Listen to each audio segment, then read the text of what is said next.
एक और क्वेश्चन यहाँ करने जा रहे हैं हम सीबीएसई सैम्पल पेपर बायोलॉजी का। और एक क्वेश्चन जो ये हमारा है, उस क्वेश्चन में हमारे पास गिवन है असर्शन रीज़न का। तो हमें देखना है असर्शन रीज़न, और उसके साथ साथ हमें ये देखना है कि जो असर्शन है और रीज़न दोनों सही हैं, और दोनों सही हैं तो इनका दोनों कोरिलेट करते हैं या नहीं करते, इनका एक्सप्लेनेशन सेम है या नहीं, ये चीज़ देखनी होगी यहाँ पे। तो फर्स्ट देखते हैं क्वेश्चन में असर्शन में क्या है। तो असर्शन में हमारे पास है कि primary transcript in eukaryotes are non functional. तो प्राइमरी ट्रांसक्रिप्ट जो यूकैरियोट में होते हैं वो फंक्शनल होते हैं या नहीं होते, ये पूछा है।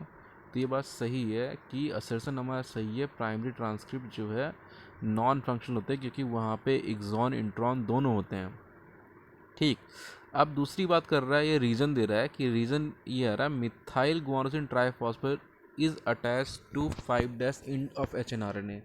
सही बात है, प्राइमरी ट्रांसक्रिप्ट जो होता है हमारा HNRNA होता है, और मिथाइल गुआनोसिन ट्राइफॉस्फेट जो है वो अटैच होता है 5' एंड पे। लेकिन अगर हम बात करें नॉन फंक्शनल क्यों होता है हमारा सर्सन, इसके बारे में नहीं गिवन है। तो यहाँ पे जो हमारे पास ऑप्शन है, जैसे फर्स्ट ऑप्शन है both assertion and reason are true, तो दोनों सही हैं। ठीक। प्राइमरी ट्रांसक्रिप्ट नॉन फंक्शनल होता है और मिथाइल गुआनोसिन ट्राइफॉस्फेट 5' या 5' इन पे अटैच होता है HNRNA के। ठीक। लेकिन यहाँ पे जो reason is the correct explanation of assertion, ये बात नहीं आएगी। क्यों? क्योंकि ये रीजन नहीं दिया हुआ है। रीजन ये होना चाहिए कि यहाँ पे एक्सॉन और इंट्रॉन दोनों होते हैं, इंट्रॉन नॉन फंक्शनल है, एक्सॉन फंक्शनल है, दोनों की प्रेजेंस होने के कारण ये हमारा नॉन फंक्शनल होता है। ठीक। स्प्लाइसिंग के बाद फंक्शनल होगा। Both assertion reason are true, सही बात है, but reason is not correct explanation of assertion. यही ऑप्शन सही रहेगा हमारा। तो आगे जाने से बेटर यही है कि हम यही इसी पे क्लिक करें, उसे पढ़ लेते हैं। Assertion is true but reason is false, ये है ही नहीं।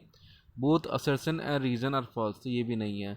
दोनों स्टेटमेंट ट्रू हैं, और बस प्रॉब्लम ये है कि हमारा असर्शन और रीजन दोनों कोरिलेट भी करते हैं, ट्रांसक्रिप्शन के टॉपिक हैं, लेकिन यहाँ पे क्या नहीं, यहाँ पे असर्शन कुछ और कह रहा है और रीज़न कुछ और कह रहा है। क्लियर? इसलिए जो हमारा यहाँ पे बी ऑप्शन होगा, यहाँ पे both assertion and reason are true but reason is not correct explanation of assertion, यही ऑप्शन होगा। क्लियर? तो इस क्वेश्चन का जो CBSE सैम्पल पेपर में उसका राइट ऑप्शन जो होगा यहाँ पे बी ऑप्शन होगा। क्लियर?